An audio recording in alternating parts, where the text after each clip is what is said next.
I guess I've been really interested in this, Scott, and got excited when we started talking about this because for me, I've personally, I've spent a lifetime, with as a child of Welsh parents and growing up in a country that experienced a Second World War, Great Depression, a First World War, and I've had relatives that have been engaged and affected by those kind of movements.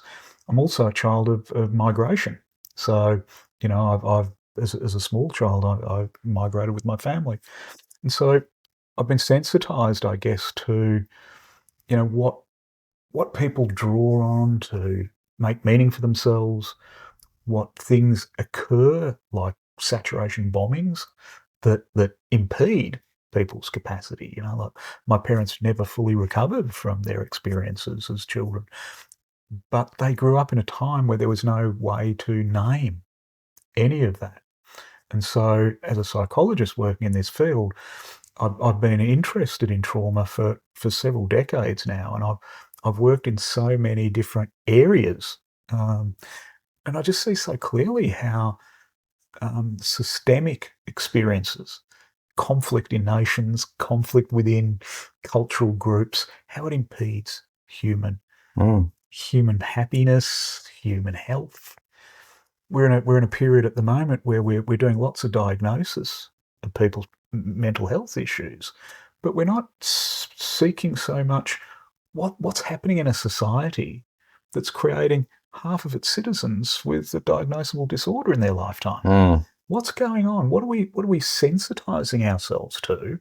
But what are we not really taking responsibility for or creating awareness around? And I think it's this kind of reactivity and this kind of intergenerational learning that really excites me about the work that we're doing, because we're talking about ways that can help people change at the individual level in order to change society. Right.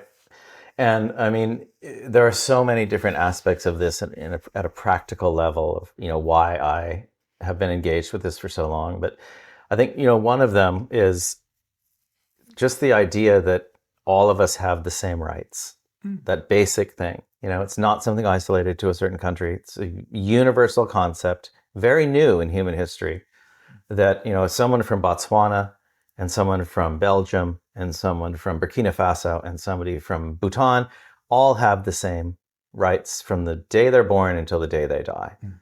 And as it is with human rights, every single right that we enjoy in the world, those places where we do enjoy our rights, came about through struggle by people demanding that certain aspects of life be protected by the state, whether it's freedom of speech, the right not to be tortured, the right to a home, the right to healthcare, etc. They didn't just come about because governments were nice or the UN was in existence. They came about because people demanded them. Mm. And then governments had to put in place the mechanisms to make that happen.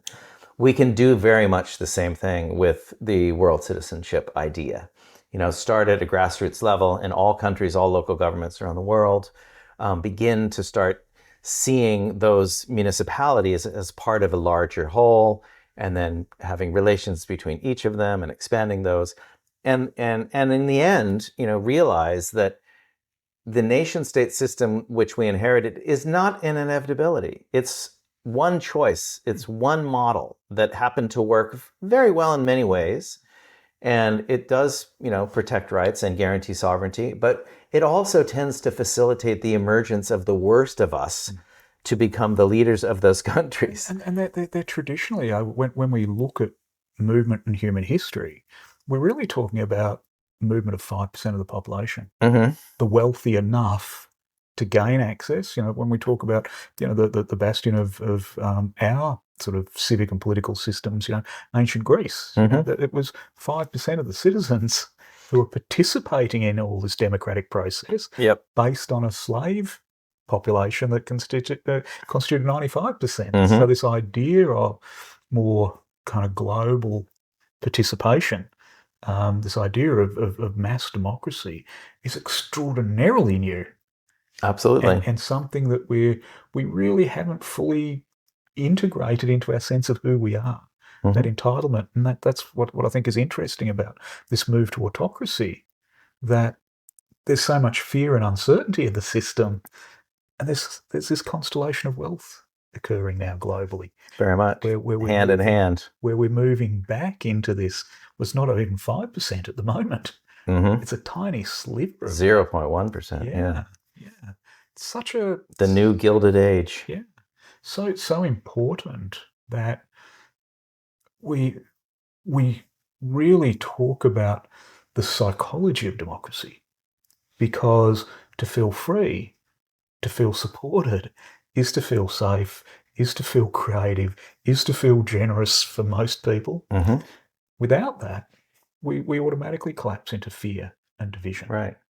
And even, you know, even if you take a really cynical view, for those who are not ready to just be universally compassionate, take a very self-centered view, those of you who are yet to care about the rest of the world, and realize that, you know, the less you care about the suffering of other humans, the more likely it will be that those fellow humans don't care about you in your time of need.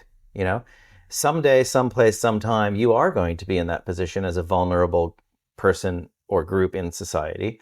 And you should be able to rely on the system to, you know, protect you and to hold you up. Not necessarily pay for everything or do everything, but to at least provide a backstop against sliding into extreme poverty or indebtedness or whatever it may be. And we're probably the first full generation that had all those opportunities. You know, the kind of access to services, the freedom to travel the world, the choices in education. Our cohort, you know, like it wasn't available to our grandparents. yeah, it's a truly fortunate generation. Yeah. Absolutely. Yeah.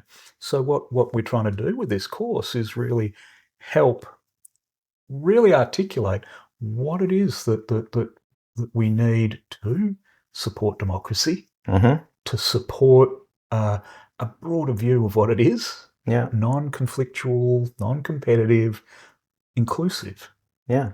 but honouring of difference. Yeah. And, you know, a lot of people, when asked the question, you know, how many people live outside of the country of their birth, they will have dramatically overestimated what the actual number is. It's only 3 to 4% of the human race, right? 1 in 25 people is actually living outside their country of birth, like we are. Yeah. But, you know, it's a rarity. And of those that are living outside their country of birth, the vast majority do it out of necessity, economic necessity, political necessity to escape persecution or war.